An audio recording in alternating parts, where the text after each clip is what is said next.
Baik Ibu, nama saya Cecilia Banur. Saya berasal dari kelas 2019D, NPM 19103104. Saya akan menjawab pertanyaan dari nomor 1 sampai 7, mata kuliah karya tulis ilmiah. Pertanyaan nomor 1, jelaskan hakikat karya tulis ilmiah. Karya tulis ilmiah merupakan suatu karangan yang disusun secara sistematis dan juga bersifat ilmiah.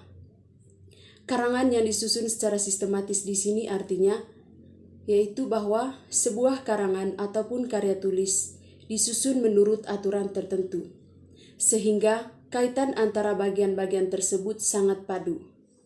Sedangkan yang dimaksud dengan bersifat ilmiah yaitu karya tulis yang kita tulis menyajikan satu deskripsi, gagasan atau ide, serta argumentasi atau pemecahan suatu masalah. Sebuah tulisan ilmiah harus ditulis secara jujur serta akurat. Kebenaran dalam sebuah karya ilmiah bukan merupakan sebuah karya normatif, melainkan kebenaran objektif yang sesuai dengan fakta dan data di lapangan. Di mana normatif di sini artinya norma atau kaidah yang berlaku. Sedangkan objektif artinya yaitu mengenai keadaan yang sebenarnya tanpa dipengaruhi pendapat atau pandangan pribadi. Karya tulis ilmiah merupakan karya pemikiran yang ditulis atas hasil penelitian atau kajian dan didukung dengan sajian fakta, data, dan data empiris, dan ditulis dengan mengikuti kaidah penulisan ilmiah. Sekian jawaban nomor 1, selanjutnya nomor 2. Ciri-ciri karya tulis ilmiah. Yang pertama, dari segi isi.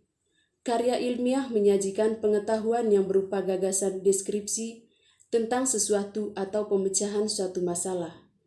Yang kedua, pengetahuan yang disajikan tersebut didasarkan pada fakta atau data atau kajian empirik atau pada teori-teori yang telah diakui kebenarannya. Yang ketiga, sebuah karya ilmiah mengandung kebenaran yang objektif atau mengenai keadaan yang sebenarnya, serta kejujuran dalam penulisan, tuntas, kebenarannya teruji, dan penggunaan bahasa yang logis sesuai ejaan bahasa Indonesia. Yang keempat, bahasa yang digunakan adalah bahasa baku dan banyak menggunakan istilah teknis, di samping istilah-istilah yang bersifat denotatif. Sekian jawaban nomor 2, selanjutnya nomor 3. Syarat-syarat karya tulis ilmiah. Yang pertama, berdasarkan hasil penelitian. Berdasarkan hasil penelitian merupakan serangkaian kegiatan yang dilakukan secara sistematis dengan maksud untuk mendapatkan informasi ilmiah dalam rangka memecahkan persoalan atau permasalahan. Yang kedua, pembahasan masalahnya objektif, sesuai dengan fakta. Yang ketiga, karangan atau tulisan itu mengandung masalah yang sedang dicarikan solusinya. Yang keempat, baik dalam penyajiannya maupun dalam pemecahan masalah, digunakan metode-metode tertentu. Yang kelima, bahasa yang digunakan hendaklah benar, jelas, ringkas, dan tepat, sehingga tidak terbuka kemungkinan bagi pembaca untuk salah tafsir. Sekian jawaban nomor 3, selanjutnya nomor 4. Jenis-jenis karya tulis ilmiah. Yang pertama, makalah. Makalah ditulis untuk disampaikan kepada kelompok tertentu dalam suatu pertemuan ilmiah, misalnya dalam seminar, simposium, lokakarya, konferensi, atau kongres. Yang kedua, artikel. Artikel ditulis untuk pembaca tertentu, misalnya untuk dimuat dalam majalah. Yang ketiga, tesis, skripsi, dan disertasi. Yang pertama, skripsi. Skripsi ditulis untuk memperoleh gelar sarjana. Tesis ditulis untuk memperoleh gelar master. Dan disertasi ditulis untuk memperoleh gelar doktor. Sekian jawaban nomor 4, selanjutnya nomor 5. Ciri-ciri bahasa ilmiah. Yang pertama, menggunakan kata atau istilah yang non-figuratif. Artinya, ciri bahasa ilmiah tidak boleh menggunakan bahasa yang bersifat kiasan atau bersifat perlambang. Yang kedua, menggunakan kalimat-kalimat yang efektif. Artinya, dalam sebuah bahasa ilmiah, kalimat yang digunakan harus bersifat jelas dan mudah dipahami oleh pendengar atau pembaca dan sesuai dengan kaidah bahasa yang berlaku. Yang ketiga, menghindari bentuk persona pengakuan dengan tujuan untuk menjaga objektivitas. Yang keempat, mengutamakan keterpaduan dan keruntuhan isi. Sekian jawaban nomor 5, selanjutnya nomor 6. Kegiatan-kegiatan ilmiah.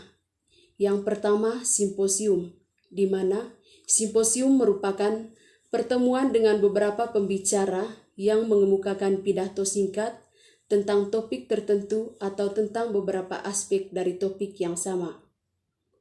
Yang kedua, seminar, di mana seminar itu merupakan pertemuan berkala yang diadakan oleh seorang yang sedang melaksanakan tugasnya.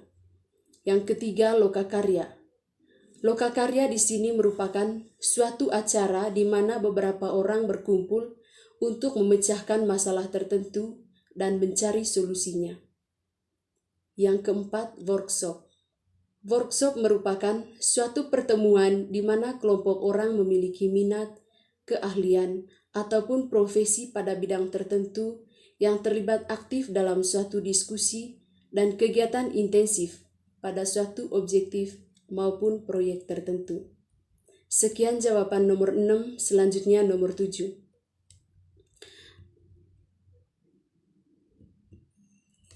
Tahap-tahap menulis proposal ilmiah. Yang pertama, menyiapkan topik. Pertama-tama yang dilakukan pada saat menyiapkan topik adalah mengoreksi diri sendiri. Yang kedua, menemukan masalah sesuai dengan topik. Apabila kita sukanya di bidang sains, maka cari dan baca banyak berkaitan dengan masalah-masalah yang dihadapi oleh orang lain yang berhubungan dengan masalah sains di SD. Yang ketiga, menentukan judul. Dan yang terakhir yaitu menyusun proposal. Bagian pertama dalam menyusun proposal yaitu bab 1, pendahuluan. Yang terdapat pada pendahuluan yaitu yang pertama, latar belakang. Yang kedua, rumusan masalah. Yang ketiga, identifikasi masalah. Yang keempat, batasan masalah. Yang kelima, tujuan penelitian. Yang keenam, manfaat penelitian. Bab 2, kajian teori, di mana yang pertama yaitu mengumpulkan sumber-sumber bacaan. Yang kedua, memilih dan mengategorikan sumber-sumber bacaan. Yang ketiga, mempelajari teknis menulis rujukan. Yang terakhir yaitu bab 3, metode penelitian. Yang terdapat dalam metode penelitian yang pertama yaitu jenis penelitian. Yang kedua, waktu dan tempat penelitian data dan sumber data. Yang ketiga, teknik pengumpulan data. Yang keempat, instrumen penilaian. Dan yang terakhir yaitu teknik analisis data. Sekian jawaban dari saya. Terima kasih.